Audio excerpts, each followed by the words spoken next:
Hi guys, আজকে চলে এলাম তোমাদের সাথে খুব সুন্দর একটা ব্লগ ভিডিও নিয়ে। আশা করি পুরো ভিডিওর মধ্যে দেখে তোমাদের খুব ভালো লাগবে। একদম অন্য ধরনের ভিডিও, খুব ভালো লাগবে। আশা করি পুরো ভিডিওটা দেখে কমেন্ট করে জানিও কেমন হয়েছে। তো আমি সকাল সকাল একদম ঘরের কাজকর্ম করে ফ্রেশ হয়ে চলে এলাম। তারপরেই চলে গেলাম একদম স্নান করতে। তাড়াতাড়ি স্নান করে নিচ্ছি, কারণ আজকে লোকনাথ বাবার মৃত্যুবার্ষিকী। আমি জন্মবার্ষিকী, মৃত্যুবার্ষিকী সব কটাই পালন করি। খুব ছোটো করে, খুব বেশি বড় আয়োজন করতে পারি না, কিন্তু যেটুকু সামর্থ্য, যেটুকু আমার দ্বারা হয়, যেটুকু আমি পারি সেটুকুই ঠাকুরের সামনে ভক্তি সহকারে দেওয়ার চেষ্টা করি।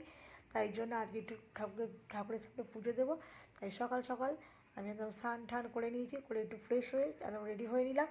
আর তোমার দাদাভাইকে পাঠিয়ে দিয়েছি ঠাকুরের মালা, ফুল, মিষ্টি একটু আনার জন্য। ঠাকুরকে আজকে ফল মিষ্টি দিয়েই দেবো পুজো। তাই তোমার দাদাভাইকে আনতে পাঠিয়ে। আর আজকে যেহেতু রকমবার পুজো, নিরামিষ খাবো, তাই একটু খিচুড়ি হবে, তার জন্য পাঠিয়ে দিয়েছিলাম একটু চাল, ডাল আর একটু ফল, সবজি যা যা লাগবে সব নিয়ে আসতে। তোমার দাদাভাই বাজারে চলে গেছে, আর আমি এদিকে রেডি হয়ে নিয়েছি, গুছিয়ে নিচ্ছি। পুজোর আয়োজন শুরু করে দিয়েছি, যদিও খুব ছোট্ট করে করি, তাও যেটুকু পারি সেটুকুই করি। তোমরা কারা কারা আজকে পুজো করছো একটু কমেন্ট করে জানিও তো। কারা কারা লোকনাথ বাবা পুজো করলে সবাই মিলে বলো জয় বাবা লোকনাথ বাবা। তো চলে এলাম স্নান টান করে একদম ঠাকুরের কাছে। ঠাকুরের স্থান, আমার ঠাকুর মন্দিরটা কেমন হয়েছে একটু কমেন্ট করে জানিও তো। খুব সুন্দর, তাই না? আমার তো খুব পছন্দ হয়েছে। আর এই লোকনাথ বাবাটা দেখছো, এটা হচ্ছে চাকলা গিয়েছিলাম আমরা চাকলা করছি, ওখান থেকে কিনে এনেছি। লোকনাথ বাবাটা দেখো, খুব একটা বড় না, মিডিয়াম সাইজ, কিন্তু খুব সুন্দর ঠাকুরটা। আমার তো খুব পছন্দ হয়েছে। আর একটু বড় নিলে ভালো হতো, তখন বুঝতে পারছিলাম না যে, ভাবছিলাম সিংহাসনের থেকে যদি বড় হয়ে যায়। যাই হোক, আমরা যেই বাবা বাড়িতে আসা সেটাই এসেছে, আমাদের বাবা এসে গেছে।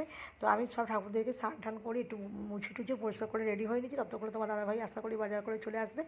দেখি কী কী নিয়ে আসে না নিয়ে আসে, ততক্ষণ আমি স্নান টান করে ঠাকুরকে দিয়ে রেডি করে নিচ্ছি। তোমরা কারা কারা পুজো করছো অবশ্যই বলবে। যাই হোক, তোমার দাদাভাই চলে এসেছে, দেখো বাজার থেকে কী কী নিয়ে এসে দেখে নাও। বললামই আমি ঠাকুরকে খুব বেশি বড় করে কিছু পারি না, খুব সামান্য যতটুকু আমার সামর্থ্য সেটুকুনি দিয়ে ঠাকুরের সামনে দিই। তা তোমার দাদাভাই নিয়ে এসছে আম, লিচু, কালোজাম, তালশাঁস, আর মিষ্টির মধ্যে নিয়ে এসেছে গজা, মালপোয়া, আমিত্তি আর ডালা মিছরি। ঠাকুরকে আমি প্রতিদিনই মিছরি দিয়ে পুজো দিই, কিন্তু কুচো মিছরি আর যে কাঁটা মিছরি যেগুলো যাকে বলে। আর যেহেতু আজকে বাবার একটা মানে স্পেশাল দিন, যে কোনো কিছুতেই আমি তখন একটু ডালা মিছরিটা দিতে পছন্দ করি। তো ডালা মিছরিটা বেশি ভালো লাগে, ডালা মিছরি দিয়েছি। আমি এদিকে ফল ফুল সব ধুয়ে পরিষ্কার করে নিচ্ছি, একটু বাজার থেকে এনেছে। আর এদিকে সব ফলগুলো কাটতেও বসে গেছি। প্রথমে ডালা মিষ্টিটা বার করে নিলাম, দেখো কত সুন্দর ডালা মিষ্টি এনেছে। আর ঠাকুরের থালাটা সাজিয়ে নিয়েছি সুন্দর করে গুছিয়ে। আগে প্রথমে মিষ্টিগুলো বার করে নিয়েছি, তারপরে সব ফলগুলো ধুয়ে নিয়েছি, ফলগুলো দেবো। আজকে ঠাকুরকে ফল মিষ্টি এসব দিয়ে পুজো দেবো। অনেকে অনেক রকমভাবে দেয়, যার যেমন সামর্থ্য। তো আমার যতটুকুনি সামর্থ্য, যেটুকুনি পেরেছি, যেটুকুনি আমার দ্বারা হয়, যতটুকু ভক্তি সহকারে দিতে পারি সেইটুকুনি। আমি এদিকে ঠাকুরের ফল টল ধুয়ে গুছিয়ে গুছিয়ে ঠাকুরের থালাটা সাজিয়ে নিচ্ছি, জল দিয়ে নিচ্ছি। আর এনেছি তোমার কী বলে গুঁড়ো চন্দন। আমার বাটা চন্দন দিয়ে দিচ্ছি না, এখন তো যেসব গুঁড়ো চন্দন উঠে গেছে, সাদা কালারের গুঁড়ো চন্দন। তো আমি দোকান থেকে আনিয়ে নিয়েছি সাদা গুঁড়ো চন্দন, ওটা দিয়ে দেবো। আর তোমার দাদাভাই জুঁই ফুলের মালাটা এনেছে, খুব সুন্দর, বেশ আমার খুব পছন্দ হয়েছে, বড়ো সড়ো। তবে ঠাকুরের তুলনায় মালাটা অনেকটা বড়ো হয়ে গেছে, আমাদের ঠাকুর তো অত বড় নয়। যাই হোক, ওটাকেই গুছিয়ে সুন্দর করে দিয়ে দেবো ঠাকুরকে। আর এদিকে আমি ফল টলগুলো কেটে নিচ্ছি, দেখো সব ফলগুলো কেটে নিলাম, এদিকে মিষ্টিগুলো সাজিয়ে নিলাম, ততক্ষণে গুছিয়ে নিচ্ছি। সব ফলগুলো সব দেবো না, যেটুকুনি থালার মধ্যে ধরবে সেটুকুই দেবো। এটা নতুন থালা, নতুন গ্লাস, এটার মধ্যে গুছিয়ে দিচ্ছি, যতটুকু পাচ্ছি ততটুকুই দিচ্ছি। তোমরা কারা কারা পুজো করছো, কে কীভাবে পুজো করে একটু কমেন্ট করে জানিও তো। আর আমাদের 18ই ভাদ্র, 19শে জ্যৈষ্ঠ এই দুটো হয়, তার সঙ্গে জন্মাষ্টমী দিনটা আমি একটু দিয়ে দিই। মানে লোকনাথ বাবার যতগুলো জিনিস আছে, 18ই ভাদ্র তো জন্ম, অনেকে জন্ম মানে, আবার অনেকে বলে জন্মাষ্টমী, তাই আমি দুটোতেই দিই। আর 19শে জ্যৈষ্ঠ তো মৃত্যুবার্ষিকী, দুটো যে লোকনাথ বাবার সব কটা দিনেই আমি যেটুকু পারি, আমার এই মানে যেটুকুনি প্রত্যেক বছর দিয়ে আসি ফল মিষ্টি দিয়ে, সেটুকুনিভাবেই ঠাকুরকে দিই, এইটুকুনি দিই। আর আমার যেহেতু এটা নতুন বাড়ি, আমার এখানে অত কিছু মানে ব্যবস্থা করা নেই, তা যতটুকু মানে আমার হাতের কাছে পেয়েছি, যতটুকু পেরেছি সেইটুকুভাবেই আয়োজন করেছি। তা ঠাকুরের আমি এগুলো গুছিয়ে দিয়ে দিচ্ছি। তারপরে আবার অনেক কাজকর্ম আছে, শুধু ঠাকুরকে ঘুম থেকে উঠে ঘরের কাজ সবে হয়েছে, তারপরে স্নান করে পুজো দিয়ে আমাকে আবার টিফিন করতে হবে। আজকে যেহেতু তোমার দাদাভাই ছুটি আছে, আমার ছেলে স্কুল যায়নি, ওর ছুটি আছে, সকালে টিফিন হবে, তারপরে আবার দুপুরের খাওয়া দাওয়ার আয়োজন আছে। আজকে সারাদিন অনেক পরিশ্রম যাবে, অনেক কাজকর্মের মধ্যে দিয়ে কাটবে। আজকে সারাদিন কোনো ফটো ভিডিও কিছুই আমি তেমন পোস্ট করতে পারিনি বা সময় দিতে পারিনি, কেন আমি আজকে এইসব নিয়ে খুব ব্যস্ত।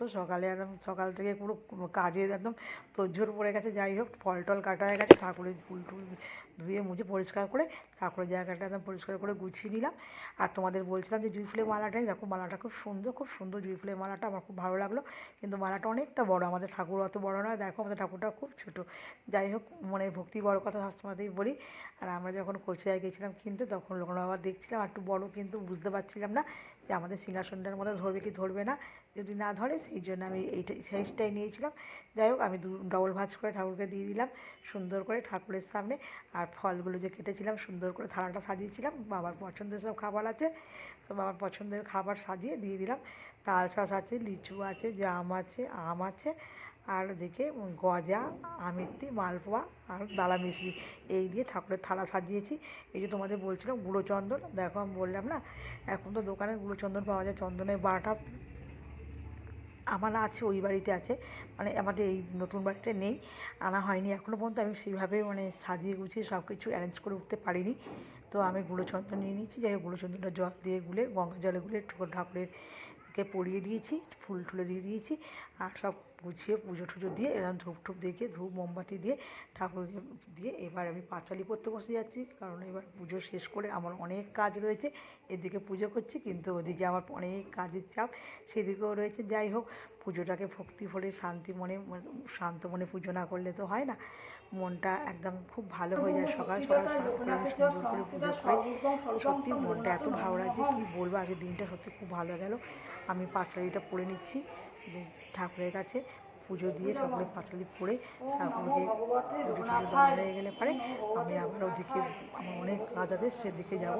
যাই হোক ভক্তি ভরে ঠাকুরকে পুজো দিলাম। জয় বাবা লোকনাথ বাবা, তোমরা কারা কারা পুজো করছো, কে কীভাবে পুজো করছো বলো একটু। অনেকে অনেক রকমভাবে আয়োজন করে, কেউ আমার যেটুকুনি পেয়েছে সেটুকুই দিলাম। যাই হোক আমি পুজো দেওয়ার পর তোমার দাদাভাইও ও বসছিল, ও পুজো দিয়ে নিল।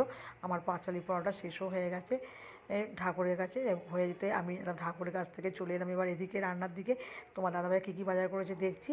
খিচুড়ি খাবে বলে ফুলকপি নিয়ে এসছে, ঘ্যাট খাবে বলে থোড় কুমড়ো সব নিয়ে এসেছে, চাল, মুগ ডাল, কামিনি চাল, মুগ ডাল, টমেটো, বেগুন সব নিয়ে এসেছে। যে বলেছে ভাজা মুগ আর খিচুড়ি আর ল্যাবড়া তরকারি খাবে। এদিকে ঠাকুরের প্রসাদগুলো নামিয়ে নিয়েছি, প্রসাদগুলো সবাই একটু মুখে দেবো, দিয়ে আমি এদিকে টিফিনও করবো। আবার টিফিনের জন্য দেখো এদিকে ময়দা নিয়ে নিয়েছি, ময়দাটা মেখে নেবো। আর ওদিকে আলু সাদা আলুর তরকারি করব, টিফিনও করব, আবার এদিকে দুপুরে খাওয়ার আয়োজনও করব। আজকে অনেক কাজ বললাম না, ঠাকুরের প্রসাদ খেয়ে আমি একদম লুচি সবাইকে দিয়ে এবার নিজেটুকু লুচি খাবো, খেয়ে তারপরে আমি দুপুরে খাওয়ার আয়োজন করব। আজকে ভিডিওটা অনেকটা বড় হয়ে গেল। যাই হোক তোমরা একটু দেখে নিও কষ্ট করে, কেমন লাগলো কমেন্ট করে জানিও ভিডিওটা। আর সবাই মিলে বলো জয় বাবার লোকনাথ বাবা। আজকে যাই হোক আজকে দিনটা আমার খুব ভালো সকাল থেকে শুরু হলো। তোমাদের সবাইকে টাটা, বাই, ভালো থেকে সুস্থ থেকো।